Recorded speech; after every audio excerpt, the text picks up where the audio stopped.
At their anniversary, her best friend little daughter called her husband Daddy and everything fall apart. Hi, my beautiful family. Before we begin, let's take a moment to thank the one who never leaves us empty. Dear God, thank you for this family near and far. Bless every listener with peace in their hearts, healing in their homes, and love that never runs dry. Let this story touch someone deeply tonight. Amen. Now, my beautiful family, as I already told you, Binta and I have become grandparents. But today, Binta is not fully happy. She's gently complaining to you all, saying, "Why hasn't my family given any name suggestions yet? So please, help us make her smile. Comment your most beautiful, meaningful baby boy names, because one of your names might become his forever identity. I love you all. Let's do this together." Now, let the story begin. The champagne bubbles caught the December twilight like tiny diamonds dancing in crystal, but none sparkled as brilliantly as the emerald necklace resting against Taraji Luthen Hemsworth's dark skin as she surveyed the glittering crowd of Manhattan's elite celebrating her 5th wedding anniversary.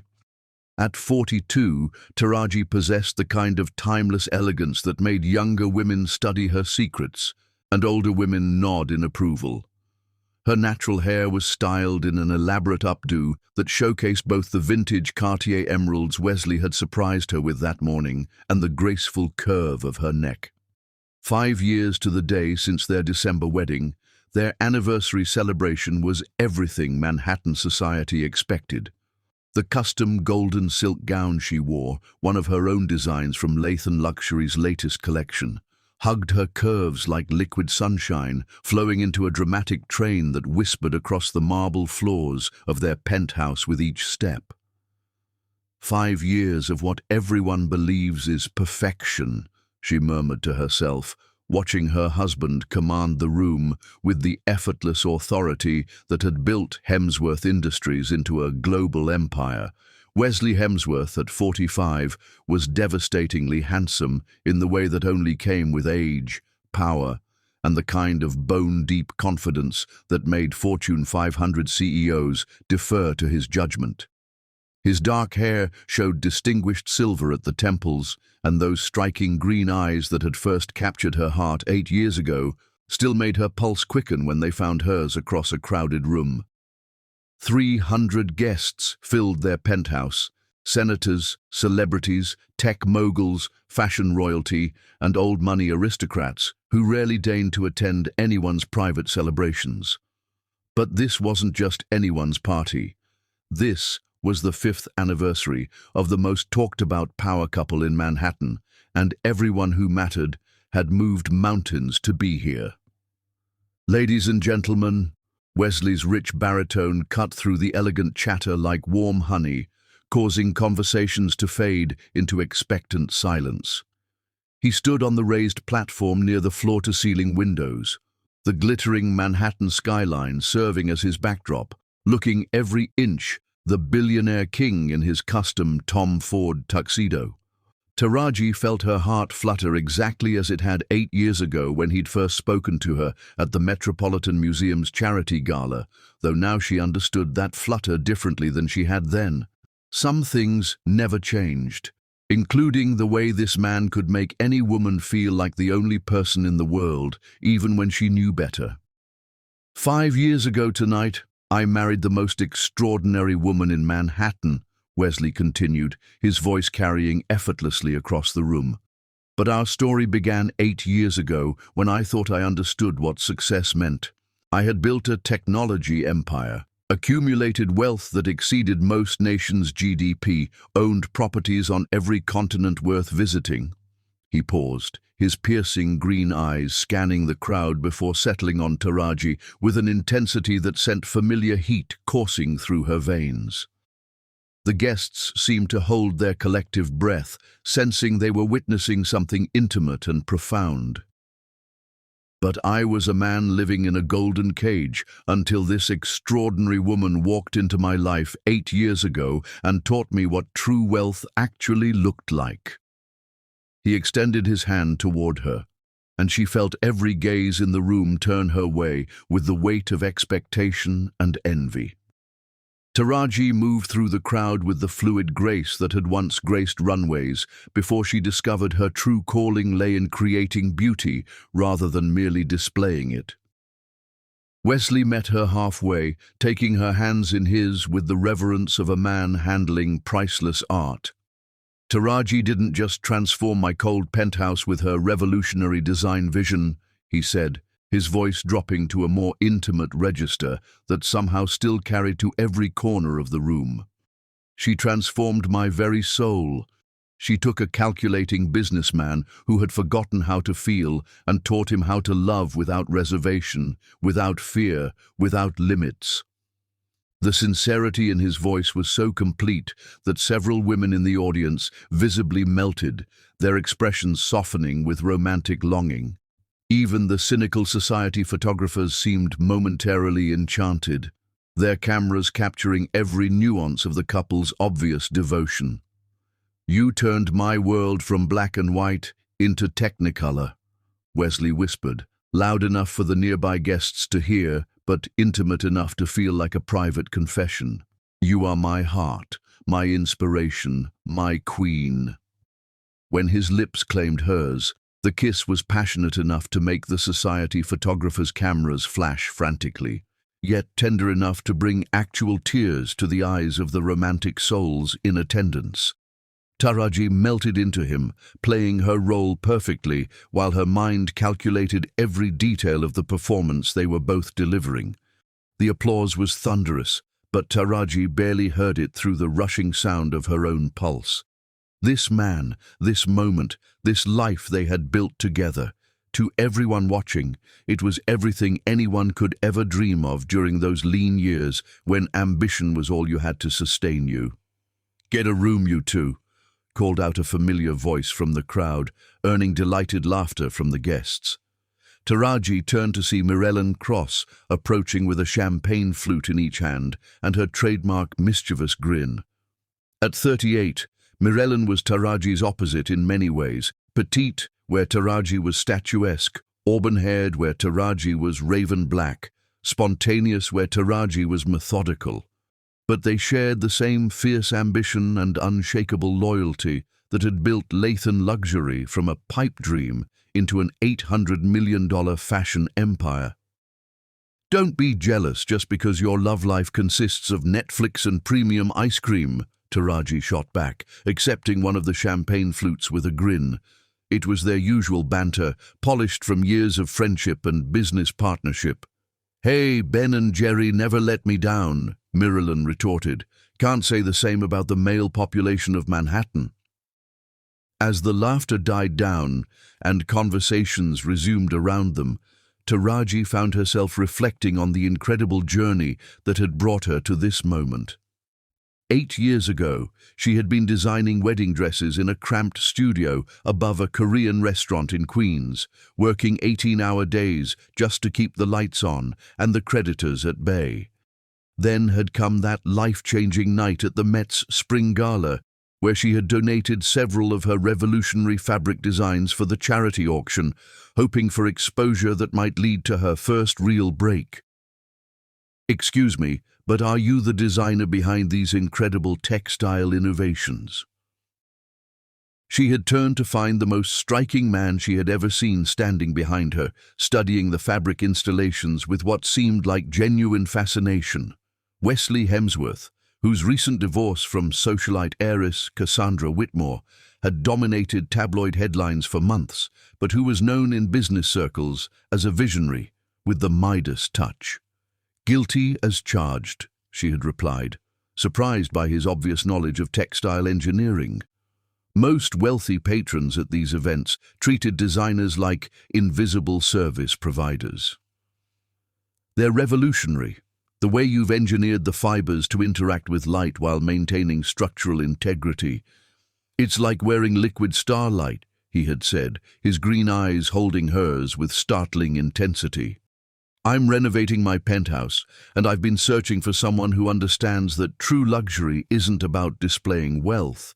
It's about creating beauty that speaks directly to the soul." Now, 5 years into their marriage, she understood that conversation differently. Wesley had done his research, had known exactly what to say to capture her attention and her trust. But that knowledge didn't diminish the fact that what had followed had been the most lucrative design contract of her career, transforming his sterile bachelor pad into a warm, sophisticated sanctuary that had been featured on the covers of Architectural Digest, Elle Decor, and House Beautiful. Wesley had invested $50 million in Lathan luxury in 2019, 1 year after they met and 1 year before their engagement, becoming her silent partner and enabling her to expand internationally. Their wedding 5 years ago had been a fairy tale worthy of royalty, a destination ceremony at a restored Tuscan villa with 400 guests, exclusive coverage in Vogue and Harper's Bazaar, and a month-long honeymoon in Bali that had felt like a beautiful dream. Mrs. Hemsworth, a server, appeared at her elbow with a silver tray. "Mr. Hemsworth asked me to give you this." Taraji accepted the small velvet box with curiosity, opening it to reveal a stunning pair of diamond earrings that perfectly complemented her emerald necklace. The card tucked inside read, "For the woman who makes every day feel like our wedding day, forever yours, W.A." "That man is disgustingly romantic," Mirellen observed, peering over her shoulder. "It's actually offensive how perfect you two appear to be together." Appear to be. Mirellen's choice of words was more accurate than she knew. As if summoned by their conversation, Wesley appeared beside them, sliding his arm around Taraji's waist with the possessive pride of a man who knew exactly how valuable his acquisition had become. "Are you ladies conspiring against me?" he asked, pressing a kiss to Taraji's temple. "Always," Mirellen replied cheerfully. "It's what best friends do." "Good thing I'm irresistible then," Wesley said with the kind of confident charm that should have been obnoxious but somehow managed to be endearing. "Your humility is truly inspiring," Taraji said dryly, earning another round of laughter. As the evening continued, Taraji moved through the party in a golden haze of performance. This was her life now, sophistication, success, and a love story that made other women sigh with envy. She had everything she had ever wanted, and tomorrow would bring even more possibilities. What none of the guests could have known was that exactly 7¾ years ago, just 2 months after Wesley had first approached her at the Met Gala, he had reconnected with his college girlfriend and begun an affair that would produce a daughter. A daughter who would soon make an innocent comment that would expose the truth about the man everyone believed to be Manhattan's most devoted husband. If only the distinguished guests raising champagne toasts to eternal love had known that by this time tomorrow their perfect power couple would be at the center of the most spectacular scandal in Manhattan's social history, and that one of them had been planning for this moment far longer than anyone could have imagined. Chapter 2. Silk Threads and Hidden Thorns. The morning light streaming through the penthouse's floor-to-ceiling windows turned everything into liquid gold, but nothing glowed quite as beautifully as Taraji's skin as she stood in their gourmet kitchen, wearing nothing but Wesley's crisp white dress shirt from the night before. She moved with unconscious grace as she prepared his favorite breakfast: steel-cut oats with fresh blueberries from their private rooftop garden, artisanal honey from a farm in Vermont, and Ethiopian coffee that cost more per pound than most people's weekly grocery budget. After 5 years of marriage, she had memorized every detail of his morning routine, from how he liked his coffee, black, no sugar, served at exactly 165 degrees, to the way he preferred his newspapers arranged: Wall Street Journal first, Financial Times second, New York Times business section third. "Good morning, beautiful," Wesley's voice rumbled behind her as strong arms encircled her waist. Even after 5 years, his touch still sent electricity racing through her nervous system. though now she understood that her body's response and her mind's calculations operated on entirely different frequencies. He nuzzled her neck, his morning stubble rough against her smooth skin, his breath warm and intimate. "Last night was perfect. You were perfect." She murmured, leaning back against his solid chest, inhaling his distinctive scent, sandalwood, bergamot, and something indefinably masculine that belonged only to him. The guests certainly seemed to enjoy themselves. "They always do when they're witnessing something real," Wesley said, and Taraji had to admire his ability to deliver lies with such complete conviction. She turned in his arms, struck again by how devastatingly handsome he was in the morning light. Silver-threaded hair, slightly mussed from sleep, those mesmerizing green eyes, still heavy with drowsiness, wearing nothing but black silk pajama pants that rode low on his lean hips. At 45, he maintained the physique of a man 20 years younger through religious adherence to his personal trainer and a diet that would make a monk weep with envy. "I love you," she said simply, the words carrying the exact weight of truth that the moment required. "And I love you," he replied, though something flickered across his features. Too quick for most people to identify, but Taraji had learned to read his micro-expressions like stock market fluctuations. More than you could possibly know. The irony was that she knew exactly how much he loved her, precisely enough to maintain their profitable arrangement while protecting his more complicated commitments. It was actually quite romantic, in a sociopathic sort of way. As they settled into breakfast at their marble-topped island, surrounded by the warm luxury of their perfectly appointed kitchen, Taraji's mind drifted back to their fairy tale beginning. The transformation of their relationship from business partnership to passionate romance had been swift and overwhelming, like being caught in a beautiful hurricane that you only later realized had been carefully engineered by meteorologists. "I've been thinking about our European expansion," Wesley said, scrolling through emails on his phone while eating. "The Venetti deal opens up some interesting possibilities for broader market penetration." "Oh." Taraji kept her voice carefully neutral, though internally she smiled at how predictably he moved conversations toward business when he was planning something. "I think we should consider accelerating the timeline. Maybe fast-track some of the corporate restructuring to take advantage of favorable international tax considerations." Corporate restructuring. How romantic.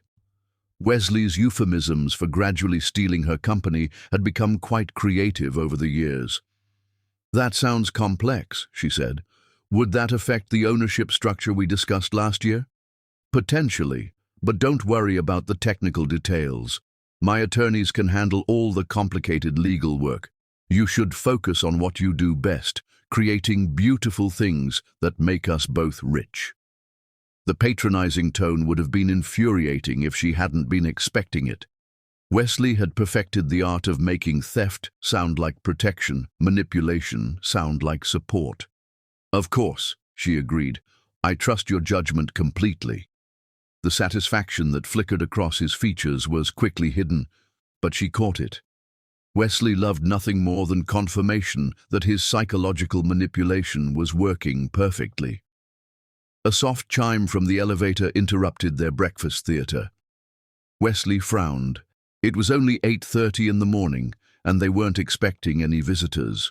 The elevator doors opened to reveal Mirelin, looking uncharacteristically serious in a tailored navy blazer and designer jeans, her auburn hair swept into a professional chignon that suggested this wasn't a social call. "Sorry to interrupt the newlywed moment," she said, but her usual grin was notably absent. "Taraji, we need to discuss the quarterly financials before the board meeting." "Of course," Taraji said, immediately shifting into business mode. "Wesley, I'm sorry to cut breakfast short, but—" "Don't apologize for being brilliant," he said, pressing a kiss to her forehead. "Go build your empire. I'll be here when you get back, probably boring myself to death with quarterly reports." The phrase "your empire" was particularly amusing, considering that according to his legal documents, he now owned approximately 70% of it. But Wesley had always enjoyed allowing her to feel like she was in control, while he systematically dismantled her autonomy. As Taraji headed upstairs to change, she caught Wesley's reflection in the hallway mirror, noticing how his expression changed the moment he thought she couldn't see him. The warm smile faded, replaced by something colder, more calculating as he reached for his phone and began typing rapidly. 40 minutes later, dressed in one of her own designs, a stunning burgundy silk suit that commanded attention without sacrificing sophistication, Taraji sat in the back of their Mercedes as their driver navigated Manhattan traffic toward Luthen Luxury's headquarters. "You're different today," Mirellen observed, studying her friend's profile. "More focused." "Big day ahead," Taraji replied.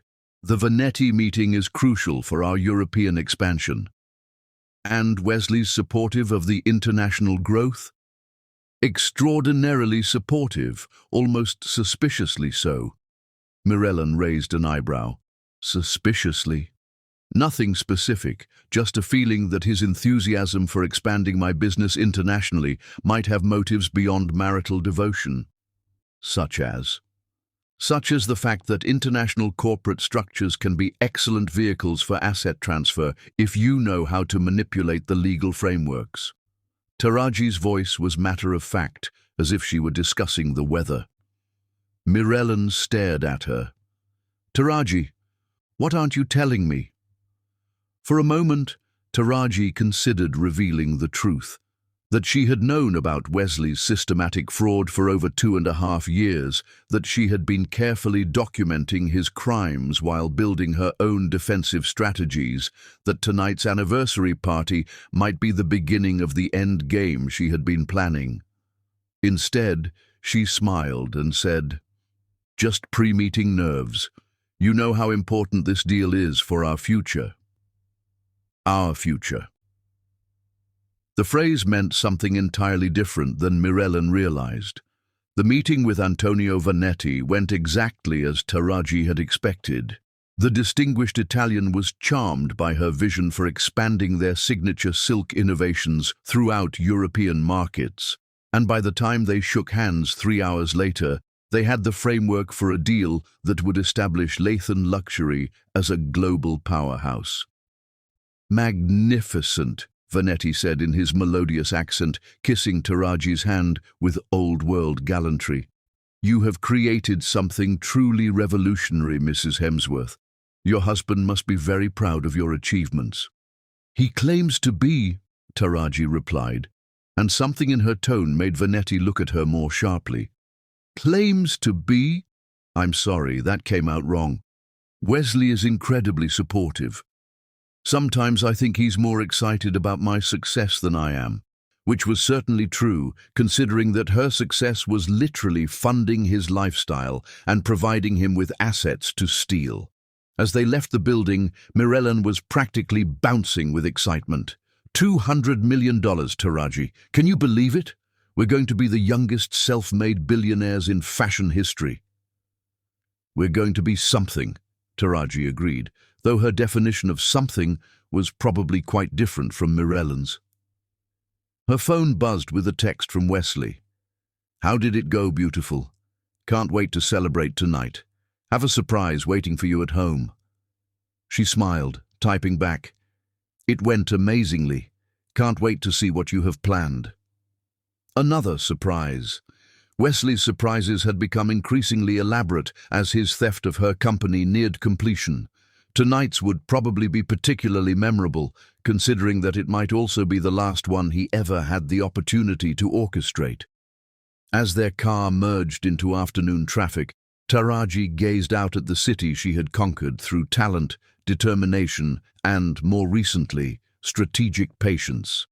Tomorrow, she would start planning the European expansion that would cement her legacy as one of the most successful fashion entrepreneurs of her generation. She had no way of knowing that tomorrow would also bring a 7-year-old girl whose innocent words would provide the perfect catalyst for a plan that had been 2.5 years in the making. Actually, that was a lie. She knew exactly what tomorrow would bring because she had been planning it for longer than anyone could have imagined. Chapter 3. Shadows in Paradise. The surprise Wesley had promised turned out to be a private dinner on their rooftop terrace, complete with a string quartet, her favorite white roses from Ecuador, and a table set with the Limoges china they had received as a wedding gift from a French duchess whose chateau Wesley had helped save from bankruptcy. Taraji stood at the edge of their terrace, Manhattan glittering like a jeweled tapestry beneath them, feeling like she was watching the final act of a very long, very complex play as Wesley approached with 2 glasses of Armand de Brignac champagne, the same vintage they had shared on their wedding night in Tuscany. "To the most brilliant woman I've ever known," he said, his green eyes reflecting the city lights as he handed her a glass. "And to conquering Europe together." "Together," she echoed, touching her glass to his, though she noted how seamlessly he inserted himself into her achievements. After 5 years of marriage and 2.5 years of careful observation, Wesley's linguistic patterns had become as predictable as sunrise. They settled at the candle-lit table, and Wesley signaled the quartet to begin playing. The haunting melody of Pachelbel's canon filled the air, the same piece that had played during their first dance as husband and wife, back when she had still believed in the fairy tale he was selling. "This is absolutely perfect," Taraji said, leaning across to squeeze his hand. "But you didn't have to go to all this trouble just because I signed a contract." "It's not just any contract," Wesley replied, his thumb tracing circles on her palm in a gesture that had once made her melt and now made her calculate. "This is the deal that's going to establish Lathan Luxury as the premier fashion house in the world. You've earned this celebration." "We've earned this celebration," she corrected silently. After all, Wesley's systematic manipulation of her corporate structure over the past 5 years had been quite impressive in its scope and sophistication. He deserved some credit for his criminal enterprise. As they talked through dinner, Wesley's famous chef had prepared a 7-course tasting menu that was pure artistry on porcelain. Taraji found herself admiring her husband's performance. After 5 years, she knew every expression, every micro-emotion that crossed his features, but his ability to project sincerity while planning betrayal was genuinely remarkable. "Wesley," she said carefully, "I've been thinking about our conversation this morning, about the corporate restructuring for international expansion." "What about it?" "I want to make sure I understand the implications. Would accelerating the timeline affect my equity position in the company?" For just a moment, so briefly someone less observant might have missed it, his hand tightened around his wine glass. Then he smiled, the expression warm and reassuring, and completely rehearsed. "Sweetheart, you're overthinking this. The restructuring is designed to protect and enhance your position, not diminish it. My legal team has structured everything to maximize tax advantages while preserving your creative control." Creative control. Not ownership, not equity, not decision-making authority. Creative control, which was corporate speak for "you can keep designing pretty things while I own everything you create." "But hypothetically," she pressed, "if something happened to our marriage, what would happen to the company?" Wesley's fork paused halfway to his mouth. "Why would you ask something like that?" "Just curious about the legal protections. You know how paranoid I get about business security." "Nothing will happen to our marriage," he said firmly. "But if you're worried about it, we can always review the prenuptial agreements to make sure you feel completely protected. The prenuptial agreements that would leave her with essentially nothing if their marriage ended under any circumstances that could be construed as her fault. Those prenuptial agreements." "That would be wonderful," she said warmly, I trust your judgment completely." Wesley's smile was brilliant with satisfaction. He loved confirmation that his psychological manipulation was working perfectly, that she remained the compliant, trusting wife who never questioned his increasingly complex financial maneuvering. His phone buzzed against the table, and his entire demeanor shifted. The romantic husband disappeared, replaced by the ruthless businessman who had built a tech empire through sheer force of will. "I'm sorry, I have to take this," he said, already standing. "It's about the monthly arrangements." As he walked to the far side of the terrace, speaking in low, urgent tones, Taraji found herself listening to fragments of the conversation. She caught pieces, something about keeping payments discreet, maintaining separate accounts, and ensuring that the arrangements stayed completely invisible from Manhattan operations. When he returned to the table 15 minutes later, his smile was perfectly in place, but there was tension around his eyes that suggested the call hadn't gone as smoothly as he'd hoped. "Crisis averted," he said lightly. "You know how it is with international operations." "Of course," Taraji agreed, though she knew Wesley's business well enough to know that he rarely handled operational issues personally, especially not with the kind of secrecy she had just witnessed. Her own phone rang, providing a welcome interruption to Wesley's increasingly transparent lies. "Zirelia," she answered, recognizing her college friend's number. "Is everything okay? It's pretty late." "I'm so sorry to bother you," came Zirelia's voice, tight with an emotion that Taraji had learned to recognize as guilt mixed with desperation.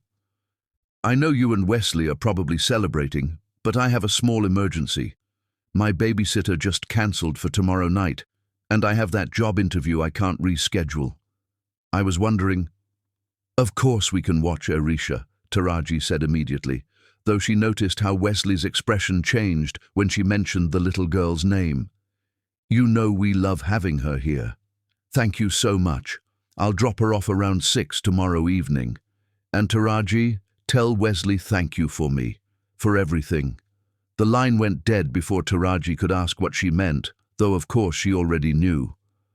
"Zirelia's bringing Arisha over tomorrow night," she told Wesley, who had been listening to the conversation with careful attention. "That's fine," he said, but his tone was oddly flat. "I'll make sure to pick up some of those architectural supplies she likes." "You spoil that little girl," Taraji said fondly. "She adores you." Something flickered across Wesley's face. Guilt, fear, anticipation. It was gone too quickly for most people to identify, but Taraji had become an expert in reading her husband's micro-expressions. "All children should be spoiled sometimes," he said carefully, "especially ones who don't have stable father figures in their lives." It was a reasonable response, but something about his tone was off. Wesley had always been wonderful with children, but his relationship with 7-year-old Arisha seemed particularly intense. The child lit up around him in a way that suggested familiarity far beyond the occasional babysitting arrangement. "Wesley," she said slowly, "how often do you see Arisha when I'm not around?" "What do you mean?" "I mean, she seems very comfortable with you. More comfortable than I would expect for someone who only sees you occasionally when her mother needs help." Wesley's laugh sounded forced. "She's a sweet kid, and I enjoy encouraging her interest in architecture. Is there something wrong with that?" "No, of course not. I think it's wonderful that you take such an interest in her development." "Such an interest in his daughter's development," she corrected silently. "You seem tense tonight," she observed. "Is everything all right?" "Just thinking about tomorrow's anniversary celebration. I want everything to be perfect for you." "Perfect?" "Yes, tomorrow night would certainly be perfect, though probably not in the way Wesley was anticipating." That night, as Wesley slept beside her, Taraji lay awake, staring at the ceiling, her mind running through the final details of a plan that had been over 2.5 years in the making. She thought about the evidence she had carefully gathered, the financial structures she had secretly established, the international partnerships that existed completely outside Wesley's knowledge or control. Most of all, she thought about 7-year-old Arisha, whose innocent honesty would tomorrow night provide the perfect catalyst for bringing down the house of cards that Wesley had spent 5 years constructing. He had taught her to be strategic, to think 10 moves ahead, to never reveal your true intentions until you were ready to strike. Tomorrow night, she would demonstrate exactly how well she had learned those lessons. The student was about to become the master, and Wesley Hemsworth was about to discover that he had made the mistake of teaching ruthlessness to someone who was naturally better at it than he was. As sleep finally claimed her in the early hours of the morning, Taraji's dreams were filled with the sound of champagne glasses breaking and the sight of carefully constructed facades crumbling into ruins. Tomorrow night, the performance would finally end, and the real story would begin. Chapter 4. The calm before the storm. The golden afternoon light streaming through the floor-to-ceiling windows of Wesley's study caught every detail of the scene that would have looked heartwarming to any casual observer. A successful businessman patiently teaching a 7-year-old girl the fundamentals of architectural design, their heads bent together over blueprints and sketches with the kind of focused attention that suggested this was far from their first such collaboration. Taraji stood in the doorway, watching Wesley guide little Arisha's hand as she traced structural lines with a small ruler, his voice low and patient as he explained concepts that seemed remarkably advanced for a child her age. "Now, if we put the support beam here," Wesley was saying, "what happens to the weight distribution?" "It goes to the corners," Arisha said excitedly, her dark eyes that were unmistakably identical to Wesley's, shining with understanding. "Just like you taught me before." "Exactly right, sweetheart. You're going to be a brilliant architect someday." The pride in Wesley's voice was unmistakable, but it wasn't the casual affection of a family friend encouraging a child's interests. It was something deeper, more personal, more possessive. Taraji had heard that exact tone when Wesley spoke about his own achievements, his own legacy, his own genetic superiority. His own daughter. "I hope you're not filling her head with too many big dreams," Zerelia said from behind Taraji, her voice carrying that familiar mixture of gratitude and guilt that had become her signature emotional state over the past year.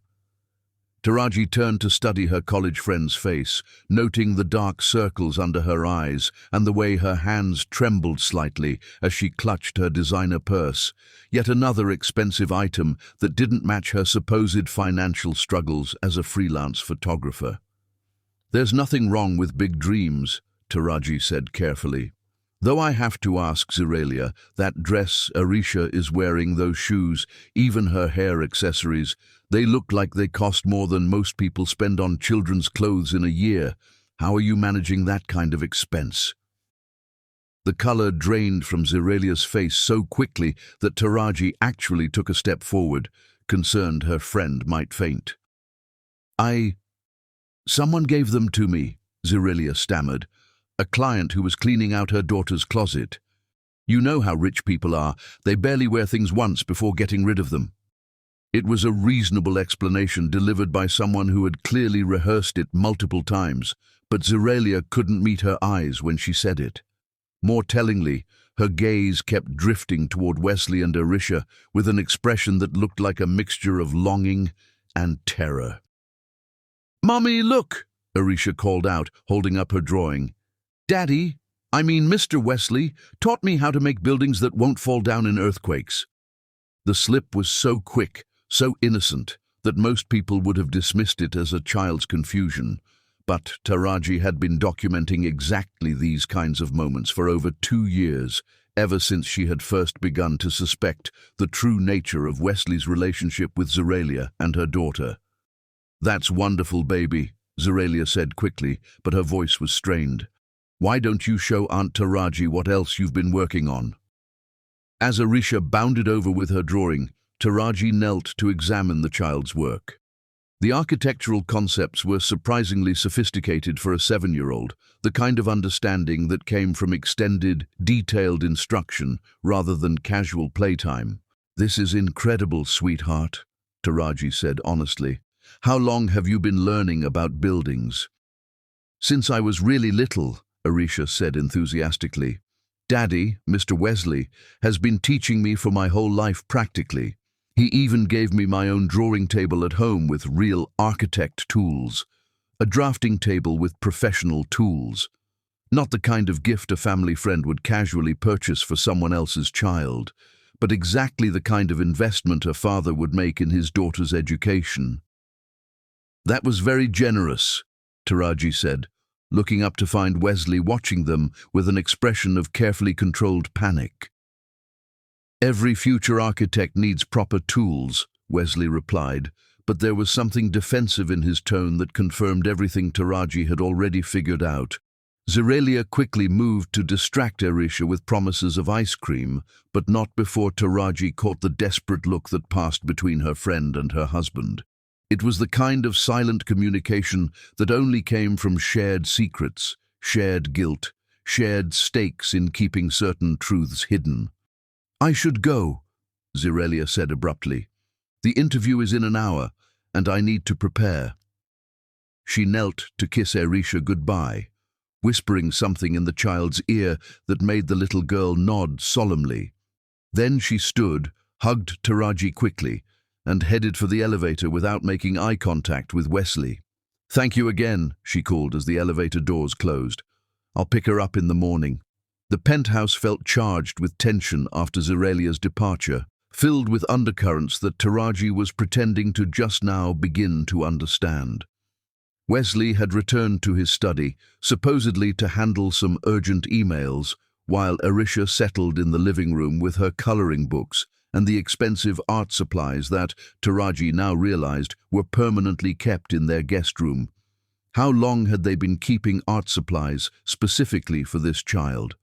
How often did Arisha visit when Taraji was conveniently away on business trips? "Aunt Taraji?" Arisha's small voice interrupted her spiraling thoughts. "Can I ask you something?" "Of course, sweetheart. Do you think Mr. Wesley would be a good daddy?" The question was delivered with the innocent directness that only children possessed, but it hit Taraji like a physical blow. She stared at the little girl, noting for the first time how her dark curls caught the light exactly the way Wesley's hair did, how her chin had the same stubborn set, how her hands moved with the same unconscious elegance. "That's an interesting question," Taraji managed. "Why do you ask?" "Because Mommy says he already kind of is one. She says he takes care of us like daddies are supposed to take care of their families. But we have to be careful about who we tell, because not everyone would understand." The world seemed to tilt sideways. Even though Taraji had known this truth for over 2 years, hearing it confirmed by the innocent honesty of a 7-year-old child still carried an emotional impact that she hadn't fully prepared for. "Arisha, honey, how often does Mr. Wesley visit you and your mommy?" "Lots of times. He comes every week, sometimes more. He brings me presents and helps Mommy with scary papers from the bank. And sometimes he takes us to dinner at really fancy restaurants where everyone knows his name." Weekly visits, financial support, fancy restaurants where the staff knew Wesley personally. This wasn't casual friendship. This was a pattern of paternal involvement that had been carefully hidden from Taraji for years. "Does your mommy seem happy when Mr. Wesley visits?"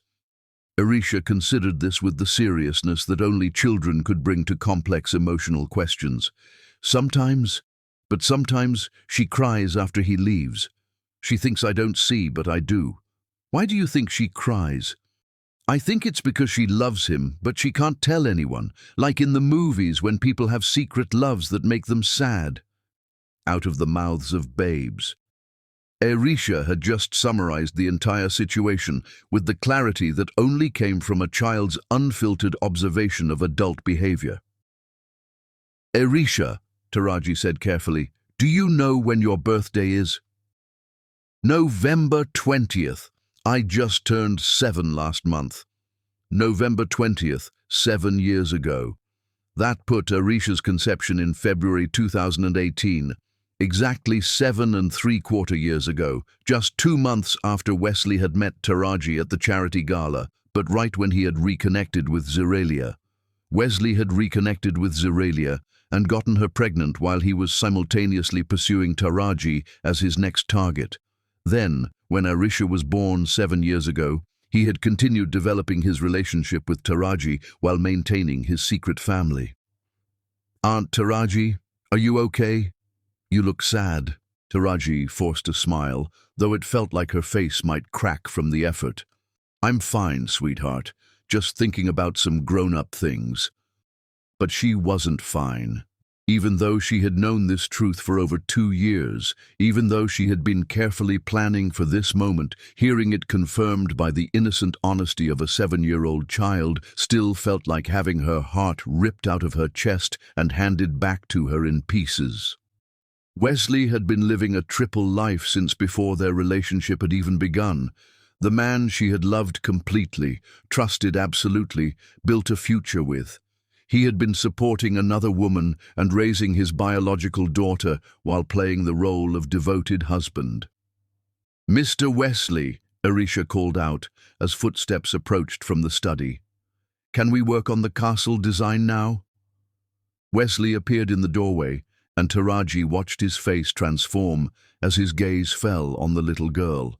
The cold, calculating businessman disappeared, replaced by someone softer, warmer, more genuinely affectionate than she had ever seen him with anyone else, including her.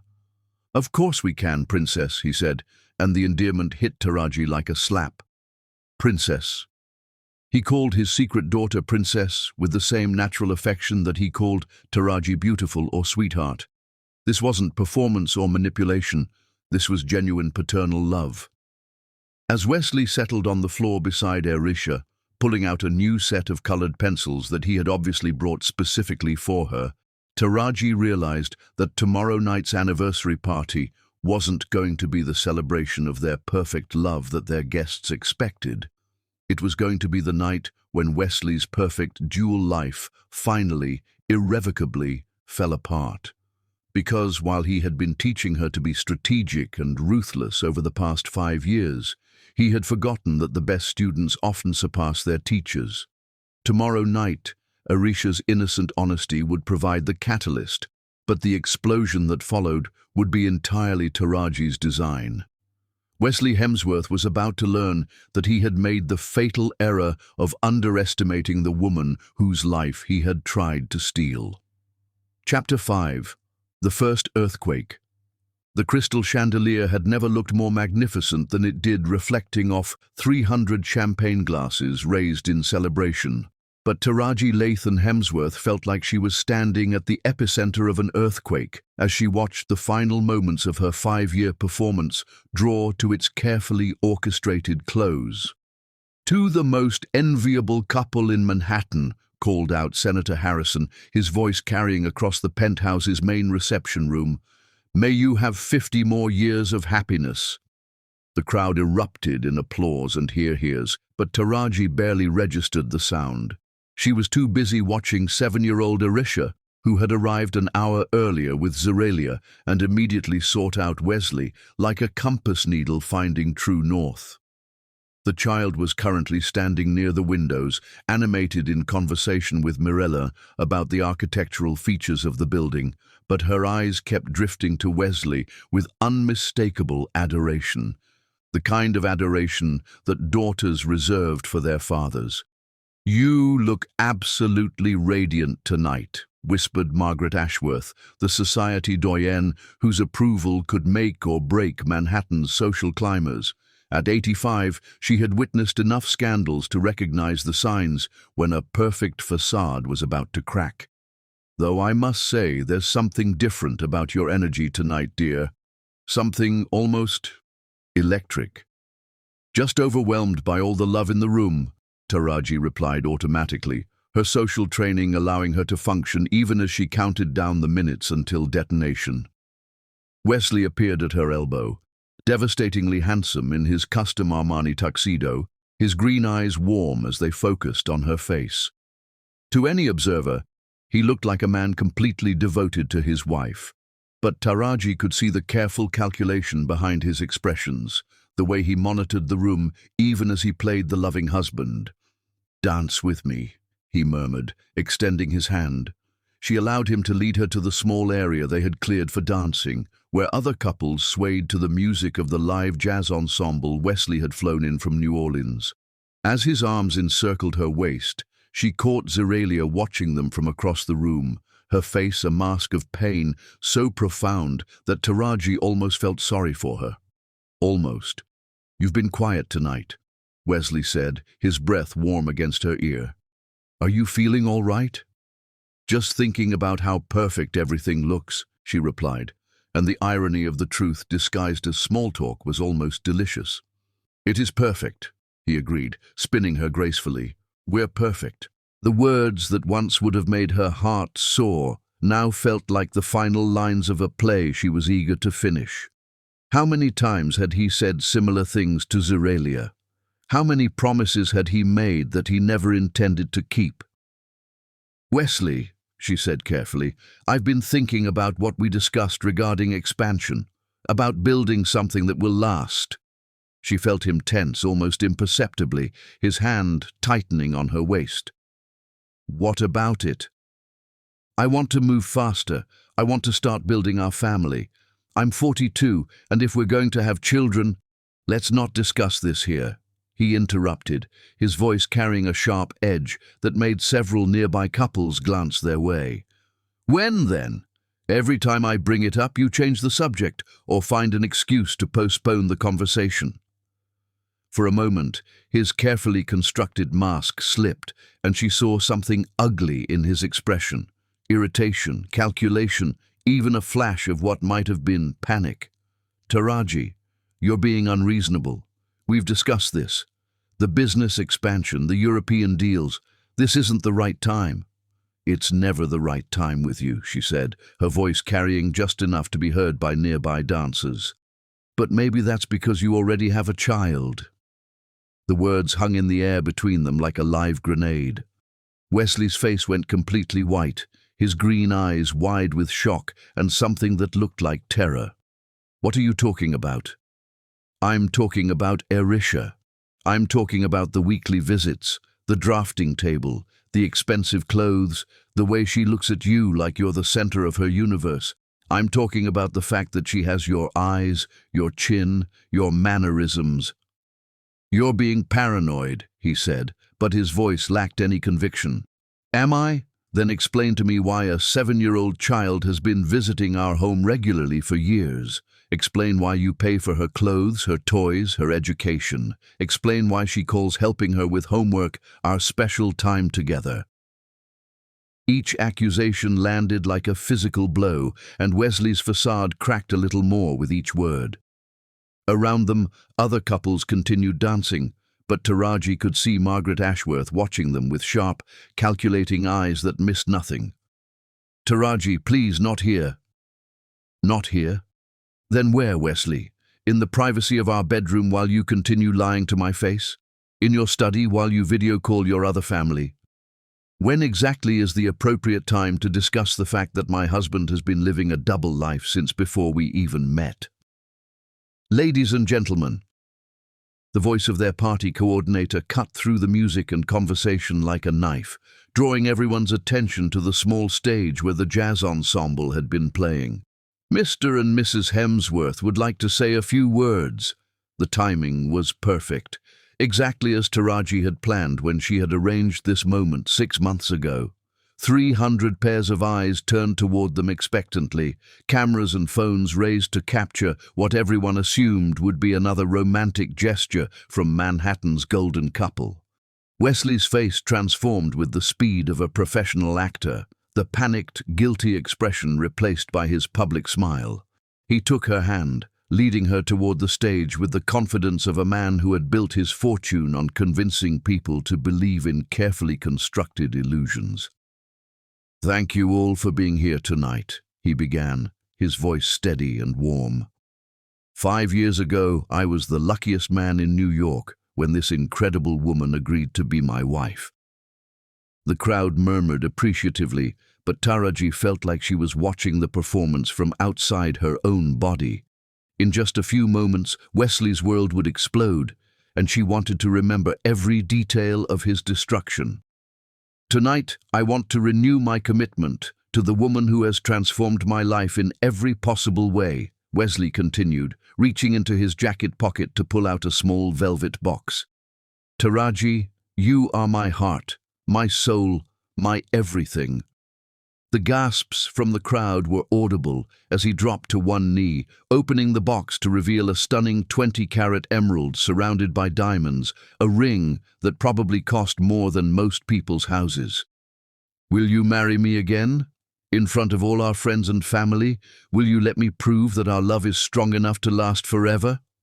The crowd held its collective breath, cameras flashing, everyone waiting for her response to what appeared to be the most romantic gesture in Manhattan social history. But Taraji was looking past Wesley to where little Arisha stood with Zeralia near the windows, the child's face bright with excitement as she watched what she clearly thought was a wonderful surprise. "That's beautiful, Wesley," Taraji said, her voice carrying clearly across the silent room. "But before I answer, I think our guests should know about the rest of our family." Wesley's face went completely white. "Taraji, what are you—" "Arisha, sweetheart," Taraji called out, her voice warm and encouraging. "Come here for a moment."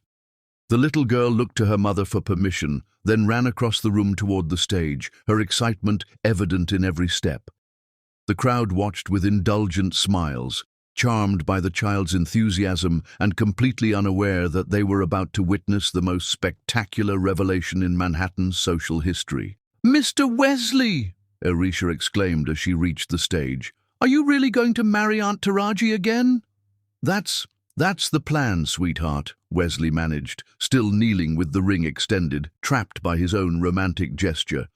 "That's so exciting!" Arisha bounced on her toes, then looked out at the sea of elegant guests. "Does this mean I can call you Daddy at the wedding instead of just at home?"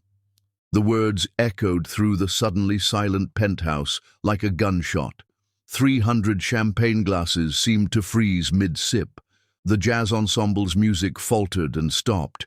Even the city sounds from outside seemed to fade into absolute quiet. Arisha, oblivious to the devastation she had just unleashed, continued chattering happily. "Mommy always says I have to call you Mr. Wesley when other people are around, but you're my daddy. And if you're marrying Aunt Taraji again, does that make her my step-mummy? Because that would be so cool." The silence that followed was deafening. Taraji watched as understanding dawned across 300 faces simultaneously, the shock, the disbelief, the rapid mental calculations as Manhattan's elite processed what they had just heard. Wesley was still frozen on one knee, the emerald ring catching the light from the chandelier. His green eyes, the same distinctive green eyes that belonged to the little girl beside him, filled with absolute terror. Zeralia was pushing through the crowd, her face stricken with horror as she reached for Arisha. "Baby, we need to go. Right now." But it was too late. The secret was out. The perfect facade had crumbled. Margaret Ashworth was the first to break the silence, her voice cutting through the tension like a blade. "Well," she said dryly, "this is certainly more entertaining than I expected." And with those words, the whispers began, a low murmur that grew steadily louder as 300 guests began to understand what they had just witnessed. Phone cameras were already recording, social media posts were being crafted, and the story of Wesley Hemsworth's secret family was about to become the scandal of the decade. Taraji stood on the stage, still wearing her perfect anniversary gown, still beautiful and poised and elegant, but now also publicly vindicated in front of everyone who mattered in her world. Wesley was still on one knee, the 20-carat ring in his outstretched hand, his carefully constructed life lying in ruins around him. And somewhere in the crowd, little Arisha was asking in confusion, "Did I say something wrong? The first earthquake was complete, but as Taraji looked out at the sea of shocked faces, she smiled, because this was only the beginning. Chapter 6. The Deeper Betrayal. The silence that followed Arisha's innocent confession stretched like a taut wire about to snap, until Taraji realized that 300 pairs of eyes were still focused on her, waiting to see how Manhattan's most enviable wife would respond to the revelation that her perfect marriage had been built on the most devastating foundation of lies. She looked down at Wesley, still frozen on one knee, with the 20-carat emerald ring extended toward her like an offering to gods who had already turned their backs on him. His green eyes, those same distinctive green eyes that she now knew beyond doubt belonged to little Arisha, held a desperation so profound that for a moment she almost felt sorry for him. Almost. "Get up, Wesley," she said quietly, her voice carrying clearly in the unnatural hush that had fallen over the penthouse. "Taraji, please let me explain. I said get up." Wesley rose slowly, his hands shaking as he closed the ring box. Around them, the society photographer's cameras continued to flash, capturing every moment of what would undoubtedly become the most talked-about scandal in Manhattan social history. "Ladies and gentlemen," Taraji said, her voice gaining strength as she addressed the crowd. Years of running board meetings and fashion presentations had taught her how to command a room, even when her carefully orchestrated world was appearing to crumble around her. "Thank you for celebrating what we thought was our 5th anniversary. Unfortunately, it appears the party is over." The murmur that had been building finally broke free, becoming a wave of shocked conversation as guests processed what they had just witnessed. Zirelia had managed to collect Arisha and was pushing toward the elevator, the little girl's confused questions barely audible over the growing noise. "Thank you all for coming," Wesley said, attempting to salvage some dignity from the wreckage. "If you'll excuse us, my wife and I need to discuss some private matters." But Taraji was already walking away from him, her golden silk gown flowing behind her like liquid sunlight as she moved through the crowd of stunned guests. She needed air, space, distance from the man she had been systematically destroying, and the performance she was now ready to conclude. Mirelan intercepted her near the windows, her face pale with shock and fury. What the hell just happened? Did that little girl just call Wesley her father? "Yes," Taraji said simply, surprised by how calm her voice sounded when everything inside her was calculating the next phase of her plan. "Jesus Christ, how long have you known?" "About 2.5 years. And you're just letting this come out now, at your anniversary party, in front of half of Manhattan's elite?" Taraji smiled, an expression that held no warmth whatsoever. "I'm a strategic businesswoman, Mirelan. I don't let anything just happen, especially not something this important." Before Mirelan could ask what she meant, Wesley appeared beside them, having managed to clear most of the guests from the immediate area. His face had lost all pretense of composure, revealing the panic and desperation underneath. "Taraji, please, we need to talk privately. This isn't what it looks like." "Really?" she said, turning to face him fully. "Because what it looks like is that you've been living a double life for our entire marriage. What it looks like is that you have a 7-year-old daughter with my best friend, and you've been supporting them financially while playing the role of devoted husband to me." "It's complicated.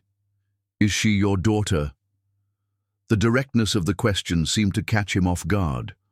For a moment, his carefully constructed defenses crumbled completely, and she saw the truth written across his face before he could formulate another lie. "Yes," he whispered, "but Taraji, you have to understand." "I don't have to understand anything." The words came out like chips of ice. "What I need to understand is the timeline. When did your affair with Zirelia begin?" Wesley's face went completely white. "Taraji, when, Wesley?" 7 3/4 years ago. The confirmation was exactly what she had expected, but she played her role perfectly, letting the calculated shock register on her features. 7.75 years ago put the beginning of his affair with Zirelia, just 2 months after he had met Taraji at the charity gala. "You were with her before you even proposed to me," she said, allowing the devastation to color her voice. "The devoted husband, the supportive partner, none of it was real." "That's not true. What I felt for you was real. What we built together was real." "Was it? Or was I just another acquisition for your portfolio?" The question seemed to strike him like a slap, and Taraji had to admire her own performance. After 2.5 years of planning this moment, she could deliver devastating accusations with just the right mixture of pain and growing understanding. As if summoned by her words, a new voice cut through their confrontation. "Mrs. Hemsworth, I'm sorry to interrupt, but there's something urgent you need to see." They turned to find James Morrison, Wesley's personal attorney, looking deeply uncomfortable as he approached with a thick manila folder in his hands. James had been feeding Taraji information for over 18 months, ever since she had approached him with evidence of Wesley's pattern of financial fraud. "James, this really isn't the time," Wesley began. "Actually, sir, I think it is. Mrs. Hemsworth asked me to review the corporate structure for the European expansion deal, and I discovered some irregularities that require immediate attention." Taraji felt a familiar thrill of anticipation. This was the moment she had been building toward for over 2 years, the revelation that would destroy Wesley completely while positioning her as the brilliant victim who had discovered his systematic theft. "What kind of irregularities?" she asked, her voice perfectly pitched with growing concern. James glanced nervously between her and Wesley, playing his assigned role flawlessly. "Perhaps we should discuss this privately." "No," Taraji said firmly. "Whatever it is, I want to hear it now." "Very well. It appears that over the past 5 years, Mr. Hemsworth has been systematically acquiring shares in Latham Luxury through a series of shell companies. Based on my analysis, he currently owns approximately 75% of your company." The words hit the remaining guests like a physical blow. Taraji staggered backward, allowing Mirellan's steadying hand to keep her upright while she processed this devastating news that she had helped orchestrate. "That's impossible," she whispered, her voice breaking with just the right amount of betrayed shock. "I own my company. I built it from nothing." "Yes, ma'am, you did, but the convertible preferred stock arrangement from Mr. Hemsworth's initial investment included clauses that allowed him to acquire additional shares under certain circumstances. He's been exercising those options regularly, using profits from Hemsworth Industries to purchase equity through intermediary companies." "You bastard," Mirellan snarled, taking a step toward Wesley. "You absolute fucking bastard." "It's not what you think," Wesley said desperately. "I was protecting the company, protecting our future." "Protecting it from whom?" Taraji asked, her voice dangerously quiet. "From me? You don't understand business the way I do. Fashion is volatile, unpredictable. I was ensuring that Latham Luxury would survive market fluctuations, economic downturns, by stealing it from me, by securing it for our future, for our family." "What family?" The words exploded out of her with enough force to make nearby guests turn and stare. "You already have a family. You have a daughter with another woman, and now I find out you've been slowly stealing my company for 5 years. I can explain everything." "Can you explain the prenuptial agreement?" James Morrison interrupted quietly, right on cue. "Because that's another issue we need to discuss publicly." Taraji turned to stare at the attorney, delivering her lines with perfect timing. "Yes, let's make sure everyone understands what the prenup contains. The morality clauses are very specific. If the marriage is dissolved due to what the agreement terms misconduct on your part, you forfeit all claims to marital assets, including any stake in jointly held businesses. That's right, Taraji said, her voice carrying calculated outrage. I signed a prenup that was designed to trap me. If I leave him for any reason that could be construed as damaging his reputation, I lose everything. No, ma'am, but the agreement is broadly written. Any action that could be interpreted as harming Mr. Hemsworth's reputation or business interests could potentially trigger those clauses. The trap was so elegant, so perfectly constructed, that Taraji almost had to admire Wesley's sophistication, even though she had been documenting its construction for over 2 years and had already developed comprehensive strategies to destroy it. You planned this, she said, turning to stare at her husband with manufactured, dawning understanding. All of it. The investment, the marriage, the prenup. You planned to steal my company from the very beginning. I planned to build something together, Wesley said, but his voice lacked conviction. No, you planned to take what I built and make it yours, just like you took what you had with Zeralia and made it secret, just like you took my trust and made it into a weapon against me. Around them, the few remaining guests were making no pretense of not listening. This wasn't just a private marital disagreement anymore. This was a public destruction of one of Manhattan's most powerful couples, complete with business fraud and secret families. Margaret Ashworth's voice cut through the tension with surgical precision.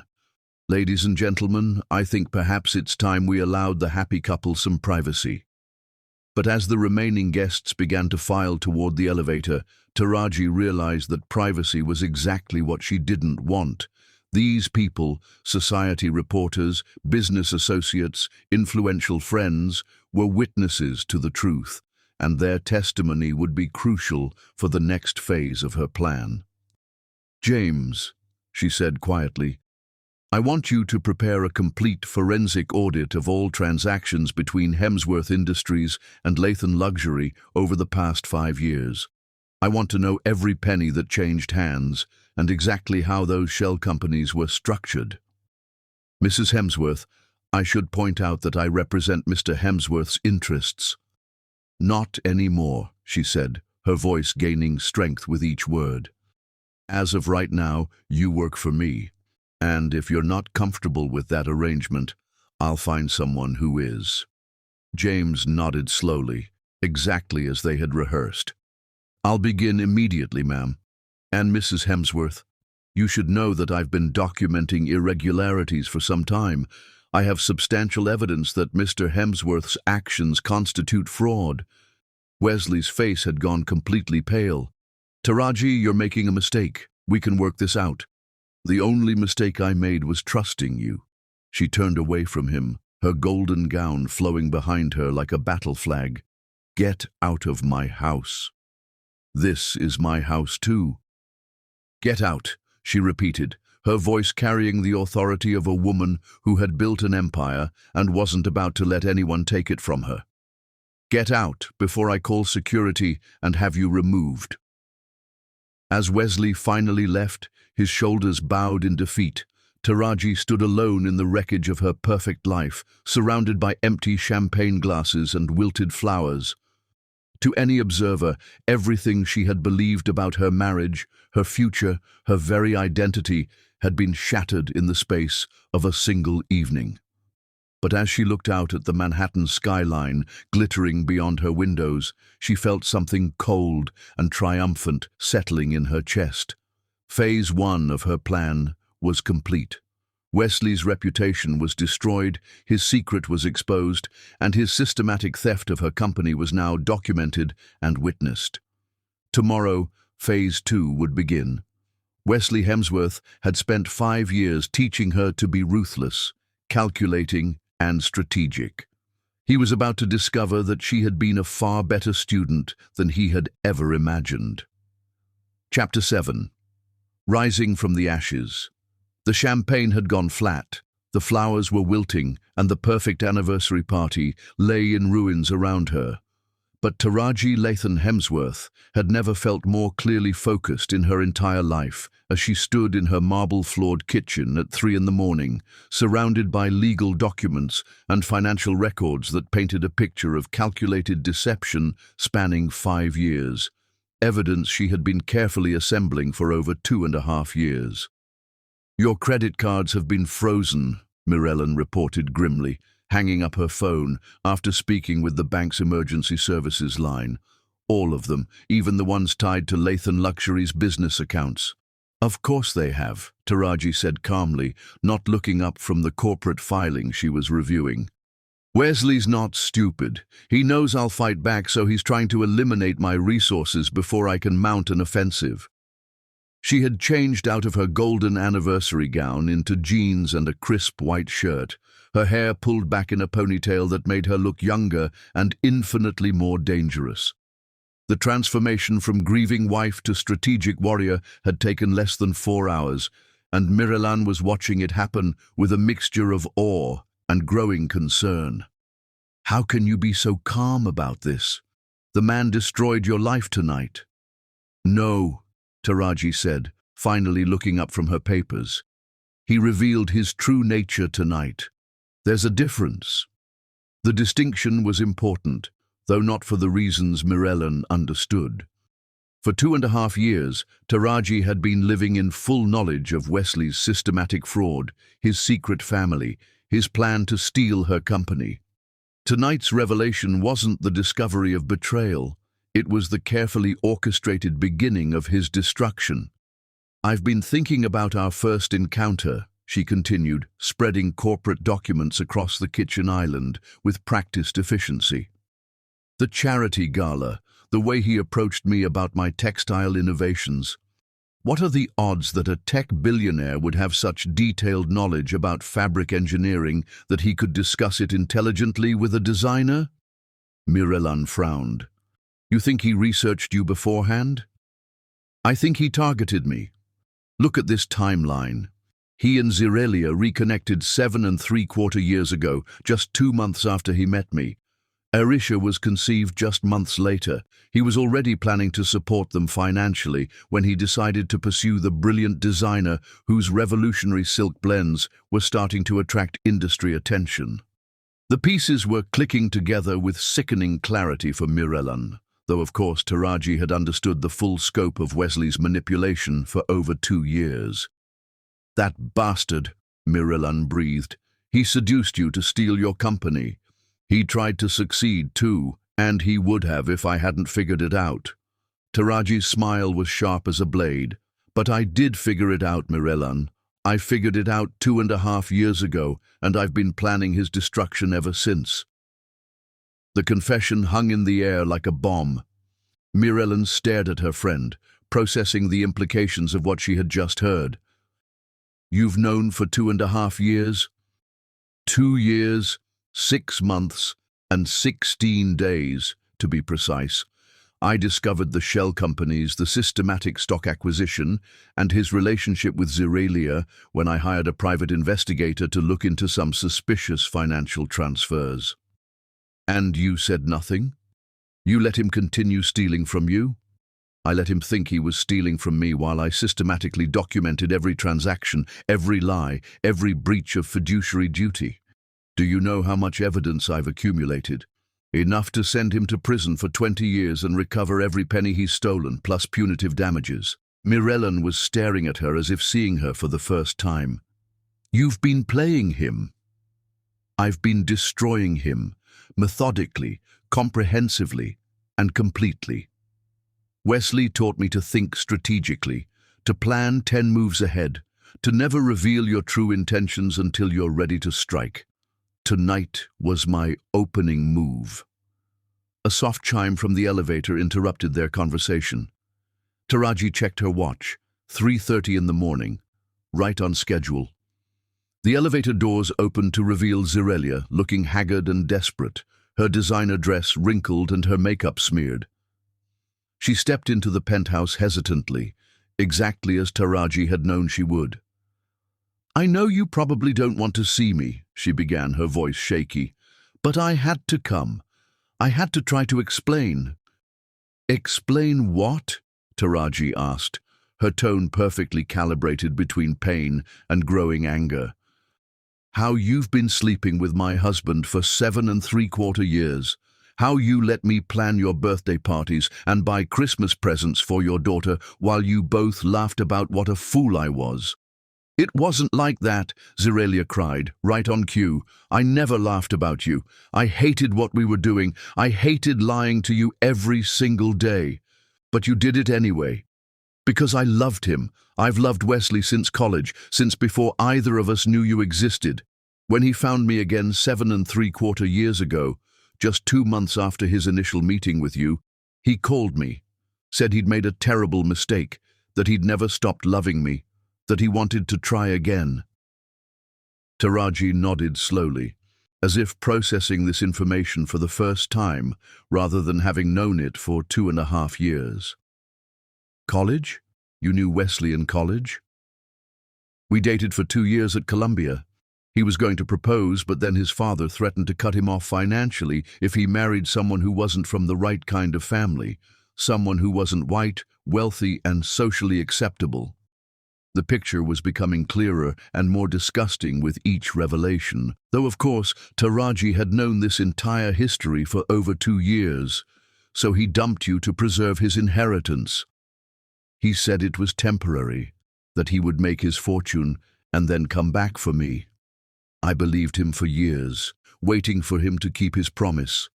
Then I heard he'd married Cassandra Whitmore, and I realized I'd been fooling myself. Zerelia wiped her eyes, leaving streaks of mascara on her cheeks. I tried to move on. I had other relationships, but none of them felt real. Then 7¾ years ago, just 2 months after his initial meeting with you, he called me, said he'd made a terrible mistake, that he'd never stopped loving me, that he wanted to try again. But by then he was already pursuing other opportunities, Miralan interjected, still processing the scope of the deception. I got pregnant almost immediately, Zerelia whispered. Wesley said he was thrilled that we could finally be the family we were meant to be. But then he was also developing his relationship with you. And suddenly his plans became more complicated, Taraji said bitterly, though internally she was impressed by how well she could deliver these lines after 2½ years of practice. He said your company had potential, that a strategic partnership could be mutually beneficial. He promised me it was just business, that once he'd secured the investment returns, he would leave you and we could be together openly. The manipulation was breathtaking in its scope. Wesley had convinced Zerelia that his marriage to Taraji was just an extended business deal, while convincing Taraji that his investment in her company was motivated by love and support for her dreams. You believed him, Taraji said.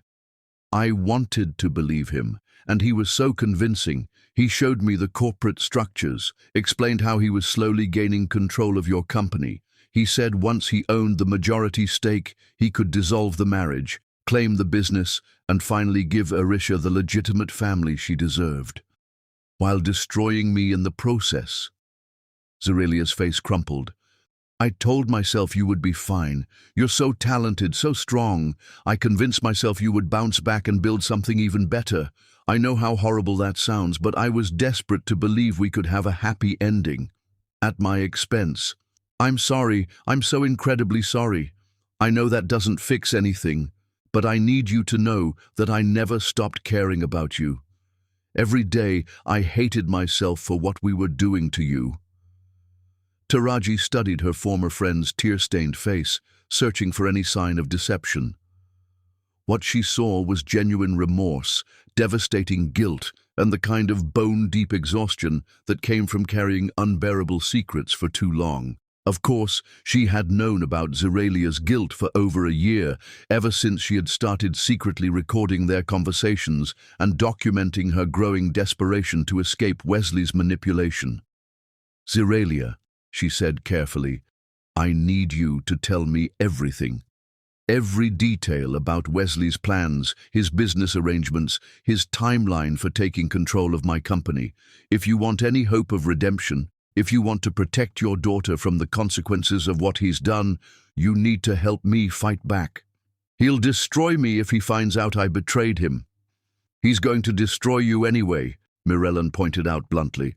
The scandal is already out there. By tomorrow morning, every society page and business publication in the country will be running stories about Manhattan's most eligible billionaire and his secret family. Your name and face will be everywhere.